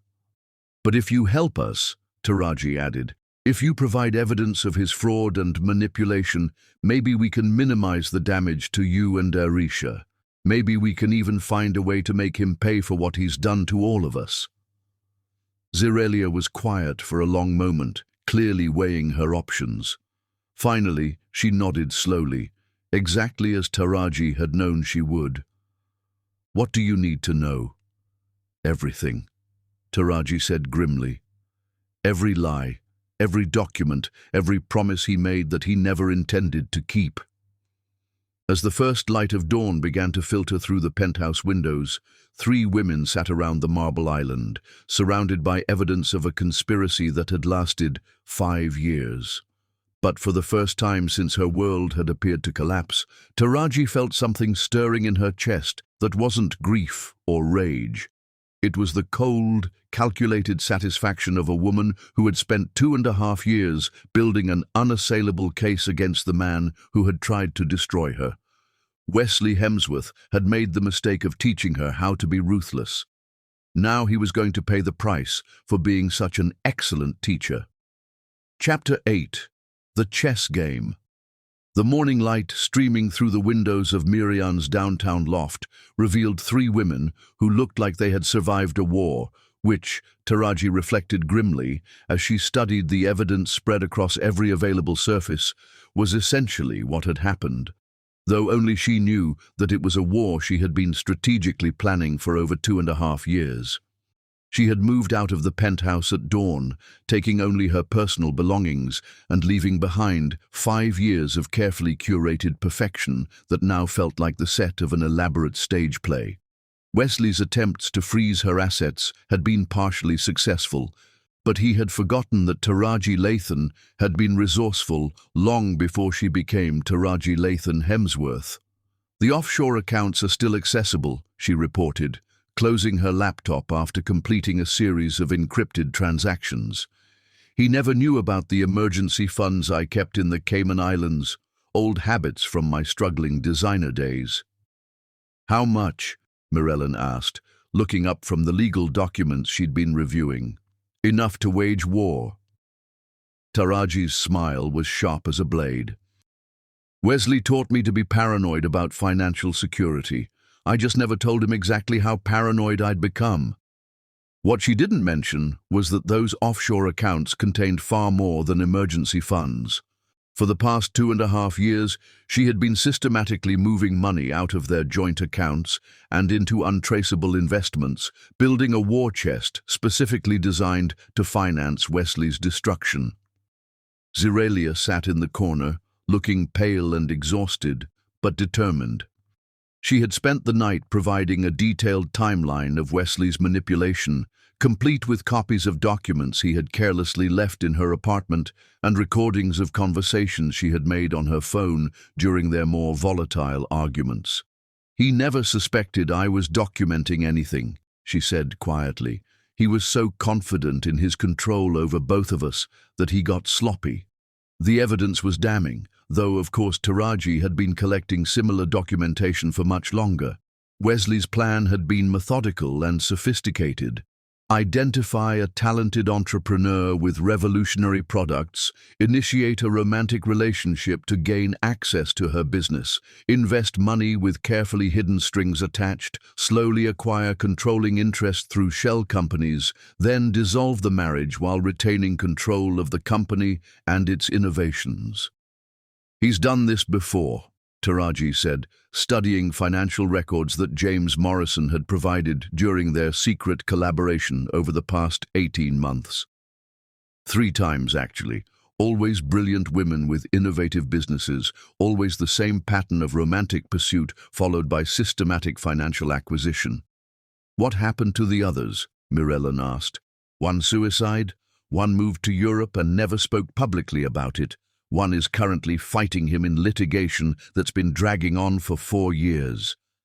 Taraji's voice was coldly furious, though internally she was satisfied that her research had been so thorough.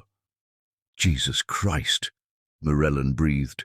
Wesley Hemsworth is a serial predator who targets successful women and destroys their lives for profit. Was, Taraji corrected. Past tense, because this time he chose the wrong target. Her phone buzzed with an incoming call from a number she recognized. Antonio Vanetti, the Italian fashion house owner whose European distribution deal had been the cornerstone of her defensive strategy. Mrs. Hemsworth, his melodious accent was carefully neutral. I trust you are managing well considering the circumstances. I've been better, Antonio. I assume you're calling about our contract. Indeed, I must confess the revelations about your personal situation have created some concern among my board members. They are questioning whether Lathan Luxury will remain stable enough to fulfill our agreement.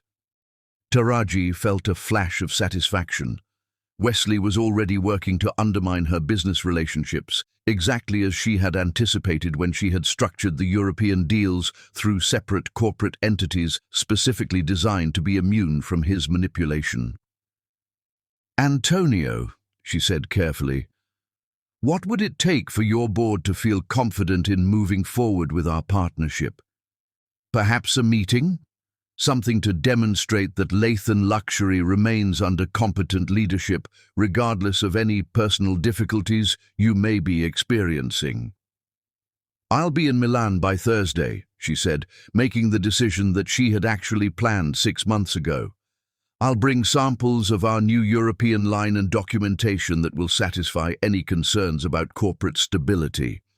After ending the call, she turned to find Mirellan and Zirelia staring at her. Are you insane? Mirellan asked. You can't leave the country right now. Wesley will use your absence to consolidate his position, maybe even claim you've abandoned your business responsibilities. Let him try.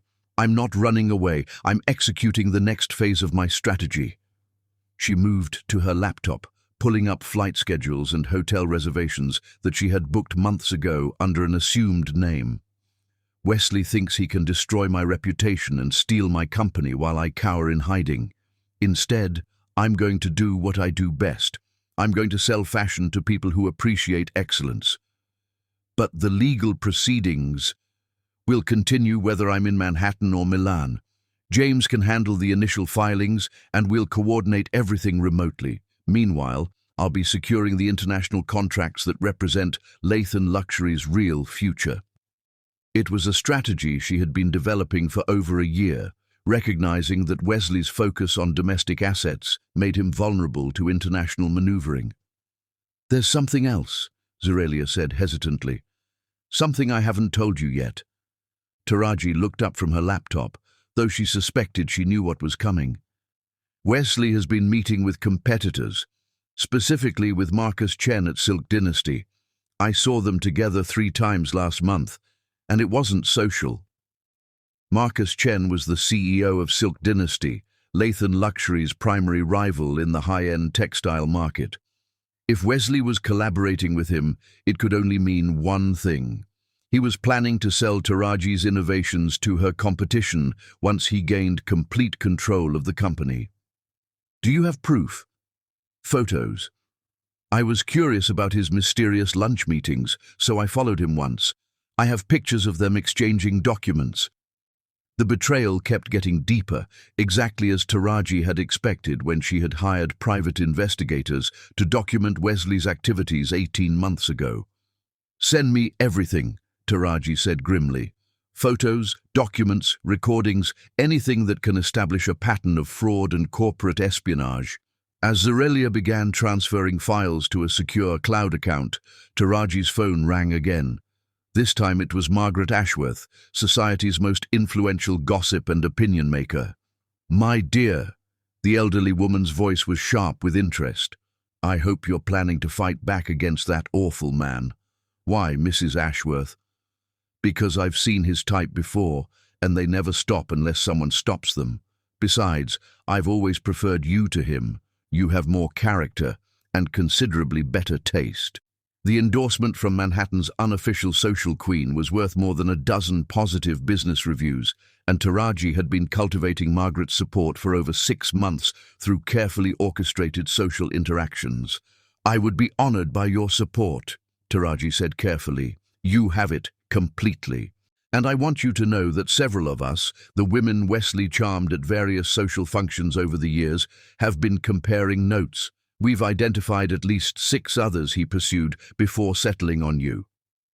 "Other business targets?" "Precisely. He has a very specific type. Brilliant, successful, beautiful women with companies he wants to acquire. We're prepared to testify about his pattern of predatory behavior if it becomes necessary." By the time Taraji hung up, she was smiling for the first time since the anniversary disaster. Wesley had spent years building a network of influential connections, but he had forgotten that those same connections included the women he had investigated as potential targets. "What's happening?" Mirellen asked, noting her expression. "I'm remembering something my mother used to say, if you want to destroy a man, let him think he's already won." She closed her laptop and stood, energy coursing through her veins like electricity. "Wesley thinks he's checkmated me. He's frozen my assets, undermined my business relationships, and damaged my reputation. In his mind, I'm finished. Aren't you?" "Not even close. See, Wesley made one crucial mistake in his grand strategy." "What's that?" Taraji's smile was sharp enough to cut glass. "He taught me exactly how to destroy someone completely, and unlike him, I've been planning this war for 2.5 years instead of improvising my revenge." As she began making calls to airlines and international contacts, Taraji felt the familiar rush of adrenaline that came with executing a long-term strategy. Wesley had tried to make her a victim, but he had forgotten that she was also an entrepreneur who had built an empire from nothing once already. Now she was going to show him what happened when you declared war on someone who had been preparing for battle far longer than you realized, and who had learned your tactics well enough to use them against you with devastating effectiveness. Chapter 9. The Reckoning. The Milan courthouse had never seen a more elegant woman facing corporate fraud charges than Taraji Lathan as she emerged from her limousine on a crisp October morning, 6 months after her world had appeared to explode at what should have been a perfect anniversary celebration. She wore one of her own designs, a navy silk suit that managed to be both authoritative and devastatingly beautiful, paired with the emerald necklace Wesley had given her for their anniversary. Let him remember what he had lost when he saw the news coverage. Let him remember what she looked like when she was destroying him. "Mrs. Lathan!" Antonio Vanetti appeared at her elbow, impeccably dressed as always but looking nervous about the media circus surrounding the courthouse. "Are you certain you want to proceed with this strategy? The exposure could be damaging to all our business interests." "Antonio," she said calmly, adjusting her portfolio as photographers snapped pictures from behind security barriers, "do you trust me?" "Implicitly. Your work speaks for itself." "Then trust me now. By the end of today, Wesley Hemsworth will no longer be a threat to anyone." The past 6 months had been a whirlwind of strategic maneuvering that would have impressed Machiavelli himself. While Wesley had been focused on domestic legal proceedings, trying to solidify his control over Lathan luxury and contain the scandal of his secret family, Taraji had been building a European empire that existed completely outside his reach. The Vanetti deal had not only survived but expanded. working 18-hour days from her temporary headquarters in Milan. She had negotiated contracts with fashion houses in Paris, Milan, London and Barcelona that were collectively worth over $800 million, deals she had been strategically developing for over 2 years as part of her defensive plan. More importantly, she had structured these deals through a new corporate entity, Lathan Global, that was incorporated in Switzerland and completely independent of her American business. "The prosecution is ready, Mrs. Lathan," came the voice of Elena Rossi, the brilliant Italian attorney who had become her secret weapon in this international legal war. "Mr. Hemsworth's representatives arrived 20 minutes ago, and they look concerned." As well, they should. Unknown to Wesley, Taraji had spent the past 6 months not just building a new business empire, but gathering evidence for what would become one of the most comprehensive corporate fraud cases in international legal history. "Is everything in place?" she asked. "Everything. The Swiss banking authorities have frozen all accounts connected to the shell companies. The SEC has opened a formal investigation based on the evidence we provided, and the Italian authorities are prepared to present charges of international fraud and conspiracy." The genius of her strategy was its scope. While Wesley had been playing checkers, thinking only about controlling her American company, she had been playing chess on a global board. Every move he had made to consolidate power had actually provided more evidence of his systematic fraud. "Mrs. Lathan," a familiar voice called from across the courthouse lobby. She turned to see Marcus Chen approaching, looking decidedly uncomfortable. The CEO of Silk Dynasty had made a critical error 3 weeks ago by attempting to finalize his deal with Wesley for exclusive access to her revolutionary silk innovations. "Marcus," she said coolly, "I'm surprised to see you here. I wanted to speak with you privately before the proceedings begin, to explain how you've been negotiating to purchase stolen intellectual property, or to explain how you've been collaborating with Wesley to systematically undermine my business relationships." Marcus's face went pale. He clearly hadn't expected her to know about the full extent of his involvement in Wesley's scheme. "It's not what you think. Wesley approached me, claimed he had legitimate ownership of the innovations. I had no reason to doubt." "You had every reason to doubt," Taraji interrupted. "You knew those innovations were developed in my laboratories, by my team, using my resources. You knew Wesley had no involvement in the creative process. You chose to believe his lies because they offered you a shortcut to acquiring technology your company couldn't develop independently. Mrs. Lathan, perhaps we could discuss some form of settlement. The time for discussion ended when you decided to become an accessory to fraud, Marcus. Enjoy the proceedings."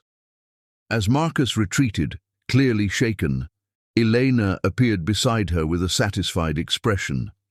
"The surprise witnesses have arrived," she said quietly. "All 4 of Wesley's previous victims agreed to testify about his pattern of predatory behavior. Mrs. Ashworth's testimony about his social manipulation tactics should be particularly devastating." The courtroom was packed when proceedings began, with international business journalists, fashion industry representatives, and representatives from multiple law enforcement agencies filling every available seat. This wasn't just a corporate dispute anymore. It had become a landmark case about protecting entrepreneurs from sophisticated financial predators. Wesley entered with his legal team looking confident, but Taraji noticed how his eyes found her immediately and held her gaze with something that might have been desperation. Even now, after everything he had done, part of him still believed he could charm his way out of the consequences. He was about to learn otherwise. "Your Honor," Elena began her opening statement, "this case represents something far more sinister than a simple business dispute. Over the past 5 years, Mr. Wesley Hemsworth has engaged in a sophisticated conspiracy to defraud Ms. Taraji Lathan of the fashion empire she built through her own talent, innovation, and tireless effort." She moved to the evidence table, which was covered with documents, photographs, and recordings that represented 2.5 years of meticulous investigation. We will show that Mr. Hemsworth specifically targeted Ms. Lathan for romantic pursuit after identifying her company as a valuable acquisition target. We will prove that his investment in Lathan Luxury was structured from the beginning to allow him to eventually seize control of the company through a series of deliberately obscured legal mechanisms. Wesley's lead attorney, David Thornfield, stood to object, but Elena continued smoothly. Furthermore, we will demonstrate that this pattern of behavior has been repeated multiple times, with Mr. Hemsworth targeting at least 4 other successful female entrepreneurs in similar schemes over the past decade. The first witness was Dr. Amanda Richardson, a biotechnology entrepreneur whose company had been acquired by Wesley through nearly identical tactics 7 years earlier. Her testimony was devastating, describing in clinical detail how Wesley had pursued her romantically, invested in her company, slowly gained control through hidden legal mechanisms, and then divorced her while retaining ownership of her life's work. "He was so charming, so supportive," she said, her voice steady but pained. "I thought I had found a partner who understood my vision. I had no idea I was being systematically manipulated and robbed." The second witness was Margaret Ashworth, whose testimony about Wesley's social maneuvering and his obvious targeting of successful women sent ripples of shock through the courtroom. Her decades of experience observing Manhattan's elite gave her words tremendous credibility, but the most damaging testimony came from an unexpected source, Erisha herself. Zirelia had provided recordings from the child's tablet, innocent videos of a 7-year-old girl playing and talking, but clearly showing Wesley in her apartment, discussing business strategies and referring to Taraji as the target rather than by name. "Daddy says we have to be quiet about our family because the target doesn't understand business yet," Erisha's innocent voice echoed through the silent courtroom. When Zirelia took the stand, her testimony was complete and devastating. She provided detailed accounts of Wesley's manipulation, his promises about dissolving his marriage once he gained control of Taraji's company, and his explicit statements about viewing the marriage as a business arrangement rather than a personal relationship. "He told me repeatedly that Taraji was too emotional to run a major corporation," Zirelia said, her voice gaining strength as she spoke. "He said women like her needed strong men to make the real decisions, and that once he gained control, he would hire professional management to actually run the company while she focused on design work." By the time Taraji herself took the stand, Wesley's defense had completely collapsed. His attorneys had no effective response to the overwhelming evidence of premeditated fraud, conspiracy, and systematic deception. "Mr. Hemsworth convinced me that he loved me," she said, her voice clear and strong. "He convinced me that his investment in my company was motivated by belief in my vision and desire to support my dreams. I now understand that I was targeted specifically because of my innovations, pursued systematically to gain access to my intellectual property, and manipulated into a marriage that was designed from the beginning to transfer ownership of my life's work to him." She paused, looking directly at Wesley, who was staring at her with undisguised anguish. "He didn't just steal my company," she continued. "He stole 5 years of my life, convinced me that I had found perfect love, and used my trust as a weapon against me. The emotional damage is incalculable, but I'm here today to ensure that he never has the opportunity to do this to another woman." When the judge delivered his verdict 8 hours later, it was comprehensive and devastating. Wesley was found guilty of corporate fraud, conspiracy, breach of fiduciary duty, and racketeering. His assets were frozen, his business licenses revoked, and he faced significant prison time. More importantly for Taraji, all transfers of Lathan luxury assets were declared void, returning full control of her company to her immediately. Furthermore, The judge continued, "The court awards Ms. Lathan compensatory damages in the amount of $200 million to be paid from Mr. Hemsworth's personal assets." As the courtroom erupted in chaos, with reporters rushing to file stories and photographers capturing every moment, Taraji sat quietly in her chair, feeling a profound sense of completion. Wesley was led away in handcuffs, but not before their eyes met one final time. In his expression, she saw not anger or defiance, but something that looked almost like admiration. He had taught her to be ruthless, and she had learned the lesson perfectly. As she walked out of the courthouse into the bright Milan sunshine, surrounded by her legal team and business partners, Taraji realized that this wasn't just the end of her marriage or the resolution of a legal dispute. It was the beginning of her real life, the life she would build now that she finally understood exactly how powerful she could be when she stopped pretending to be a victim and embraced her true nature as a master strategist. Chapter 10. The Second Earthquake and Ultimate Triumph. 2 years after the Milan courthouse had witnessed the complete destruction of Wesley Hemsworth's empire, Taraji Lathan stood on the terrace of her new penthouse overlooking Central Park, watching the sunrise paint Manhattan in shades of gold and possibility, knowing that in exactly 3 hours she would deliver the most shocking revelation of her entire extraordinary life. The woman who gazed out at the city bore little resemblance to the wife who had appeared to watch her perfect marriage implode at an anniversary party. This Taraji was harder, more confident, radiating the kind of power that came from rebuilding an empire from ashes and emerging stronger than ever before. Lathan Global was now worth $3 billion, making her the youngest, self-made female billionaire in fashion history. "You're nervous," observed a familiar voice from behind her. She turned to find Draviel Montenegro approaching with 2 cups of coffee, his dark eyes warm with concern, and something deeper that still made her pulse quicken after 8 months of careful courtship. At 43, the renowned architect possessed the kind of quiet strength that Wesley's flashy confidence had only pretended to be: solid, reliable, honest to his core. "Not nervous," she corrected, accepting the coffee and allowing her fingers to brush his. Anticipating. Today was the day she would finally reveal the truth about her marriage to Wesley Hemsworth. Not the version that had played out in courtrooms and newspapers, where she was the brilliant victim who had outmaneuvered her predatory husband through sheer determination and superior strategy. Today, she would tell the real story. "Are you certain about this?" Draviel asked, settling beside her on the custom stone bench he had designed for her terrace.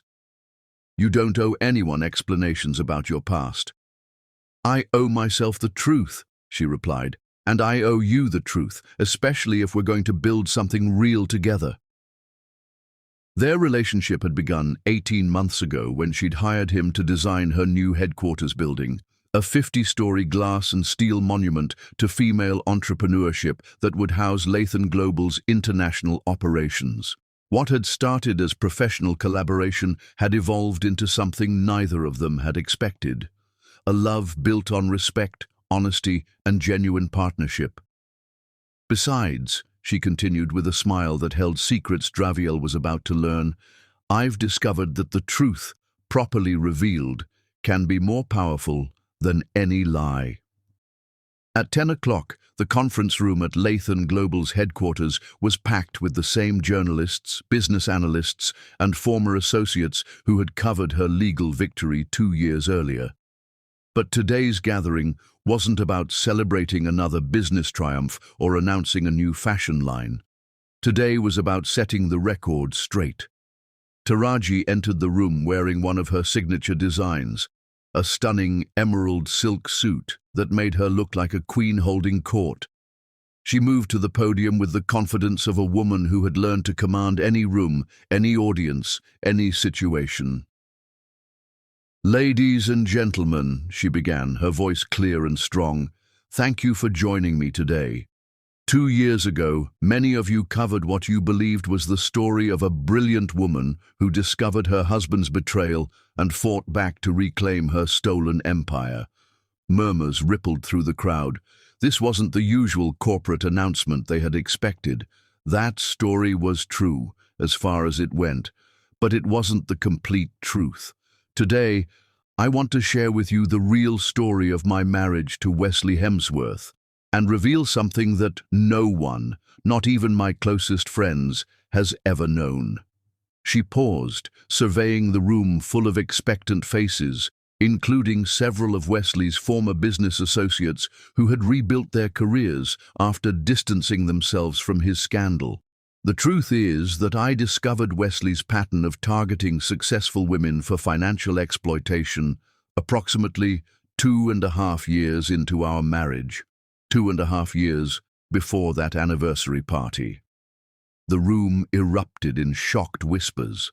Elena Rossi, her former attorney, leaned forward with sudden understanding dawning in her eyes. "I want to be very clear about this," Taraji continued, her voice cutting through the noise. "I uncovered evidence of his previous victims, his systematic approach to romantic manipulation, and his long-term plan to steal my company.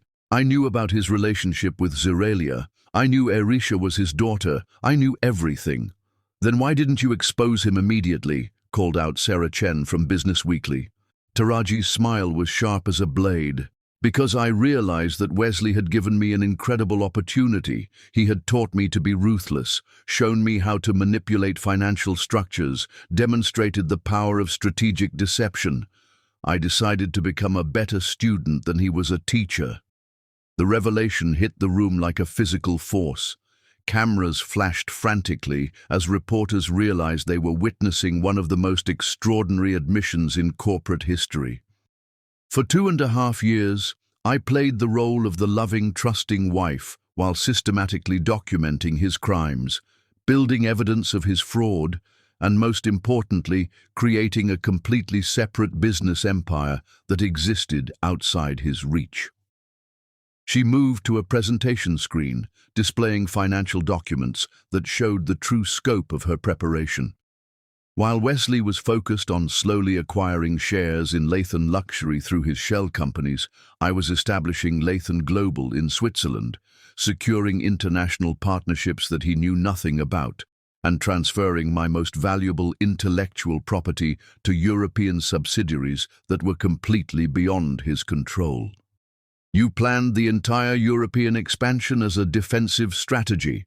asked Antonio Vanetti, who was among the attendees. "I planned everything as a defensive strategy. The European contracts, the Swiss incorporation, even the timing of major announcements, all of it was designed to ensure that when Wesley finally revealed his true nature, I would be in a position to not just survive his attack, but to destroy him completely." Margaret Ashworth, now 87 and still sharp as a tack, laughed delightedly from her front row seat. "You magnificent creature! You let him think he was hunting you while you were actually hunting him." Exactly.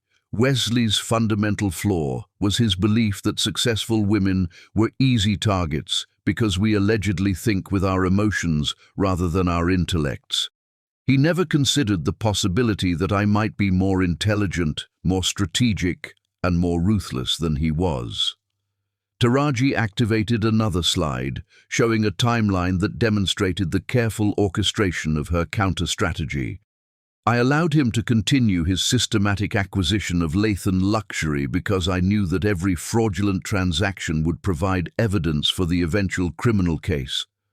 I documented every conversation with Zeralia, every secret meeting, every lie he told me about his business trips." "But your emotional reaction that night," protested David Morrison from the Financial Times. "Your shock when Arisha called him daddy, that seemed completely genuine." "It was genuine," Taraji acknowledged. "I had spent 2.5 years preparing for that moment, but experiencing the public humiliation of having my husband's betrayal exposed in front of 300 guests was still devastating. The pain was real. The difference was that I was prepared for it." She paused, allowing the full implications to sink in. I want to be clear that this doesn't diminish the real harm Wesley caused to me and his other victims. The emotional manipulation, the systematic deception, the theft of our life's work, all of that was genuine and devastating, but it also doesn't diminish the fact that I chose to turn his own weapons against him. What about Zirelia and Arisha? Asked Elena Rossi. Were they part of your strategy? Zirelia was as much a victim as I was, manipulated by Wesley's promises and lies. But once I revealed the truth to her during those early morning hours after the anniversary party, she became an invaluable ally in documenting his crimes. As for Arisha, Taraji's expression softened for the first time during the presentation. Arisha is the innocent victim in all of this, which is why, after Wesley's conviction, I petitioned for and received full legal custody. She's now my daughter in every way that matters, and she's thriving in an environment free from her father's toxic influence. The room fell silent as reporters processed this final revelation. Wesley Hemsworth's daughter was being raised by the woman whose life he had tried to destroy. Today, Lathan Global operates in 47 countries, employs over 30,000 people, and generates annual revenues that exceed Wesley's former empire at its peak. We've established scholarship programs for young female entrepreneurs, legal aid funds for women fighting financial fraud, and mentorship networks that span 6 continents. She moved back to the podium, her presence commanding absolute attention. I'm sharing this story today for several reasons. First, because the truth deserves to be told completely, not just partially. Second, because I want other women to understand that being targeted by a predator doesn't make you a victim. It makes you someone with the knowledge and motivation to fight back more effectively than your attacker ever imagined. And third, prompted Sarah Chen. Taraji smiled, and for the first time in the entire presentation, it was a smile of pure joy rather than strategic satisfaction. Third, because I'm getting married next month, and I want to enter this new relationship with complete honesty about who I've become and how I got here. The room erupted in surprise congratulations and shouted questions about her fiancé, but Taraji raised her hand for silence. Draviel Montenegro and I will be married in a private ceremony in Tuscany, the same location where I married Wesley 8 years ago. But this time, I'm marrying a man who knows exactly who I am, not a victim who survived betrayal, but a strategist who turned betrayal into the foundation of an empire. As she concluded the presentation and opened the floor for questions, Taraji felt a profound sense of completion. She had built something beautiful from the wreckage of Wesley's lies, had transformed his manipulation into her strength, had taken his lessons in ruthlessness and used them to create something that would outlast both of them. "Mrs. Lathan," called out Margaret Ashworth, rising slowly from her front row seat. "One final question, if I may." "Of course. Do you ever wonder what would have happened if Wesley had simply been honest with you from the beginning? If he had approached you as a genuine business partner rather than a predator?" Taraji considered the question carefully, then smiled with genuine warmth. "I think I would have been successful, but I never would have become unstoppable. Wesley's betrayal didn't just teach me to be ruthless, it taught me to be fearless. He showed me that I could survive the worst possible betrayal and emerge stronger than ever. In a strange way, I owe him a debt of gratitude." She paused, her voice taking on a tone of quiet steel. "But that debt was paid in full when I destroyed him. Now every success I achieve, every woman I help, every empire I build, that's all mine." As the press conference concluded and reporters rushed to file their stories, Taraji stood at the windows overlooking Manhattan, watching the city that had witnessed both her greatest humiliation and her ultimate triumph. Draviel appeared beside her, slipping his arm around her waist with the easy affection of a man who had seen her at her most vulnerable and loved her strength rather than fearing it. "Any regrets?" he asked quietly. "Only one," she replied, leaning into his embrace. "What's that?" "I regret that it took me so long to realize that the most dangerous person in any room is someone who looks like a victim but thinks like a predator." 6 months later, Taraji Lathan Montenegro stood in the same Tuscan garden where she had once married a man who saw her as a business opportunity, exchanging vows with someone who saw her as an equal partner. 8-year-old Arisha served as flower girl, radiant in a custom dress and finally able to call someone daddy who truly deserved the title. The ceremony was intimate, attended only by those who had stood by her during the darkest moments of her journey. Mirellen served as maid of honor. Elena Rossi and Antonio Vanetti represented her international family, and Margaret Ashworth presided over the proceedings with the authority of someone who had witnessed enough scandals to appreciate a genuine love story. As Taraji and Draviel exchanged rings, she caught sight of a newspaper headline visible on a nearby table: "Hemsworth sentenced to 15 years in federal prison." Wesley's appeals had been exhausted, his enablers prosecuted, his pattern of predatory behavior finally stopped. But more importantly, the small print beneath the headline told the real story. Lathan Global announces $50 million fund for female entrepreneurs recovering from financial fraud. The girl who had once designed wedding dresses above a Korean restaurant in Queens had become the queen of a global fashion empire. But this time, she had built it on a foundation of truth, partnership, and the unshakable knowledge that she could survive anything. As the sun set over the rolling hills of Tuscany, casting everything in golden light, Taraji realized that Wesley had given her one final gift without meaning to. He had shown her that the most powerful revenge wasn't just success, it was becoming so successful that your enemy's entire existence became irrelevant. Wesley Hemsworth had tried to steal her life. Instead, he had taught her how to become unstoppable.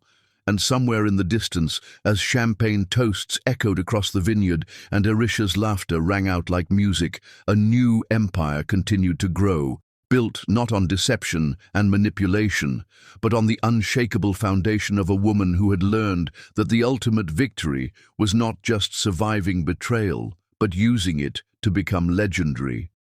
The story that had begun with an innocent child's words at an anniversary party had ended with a woman who understood the greatest truth of all. Sometimes you have to let someone think they've destroyed you to show them what real power actually looks like. The end.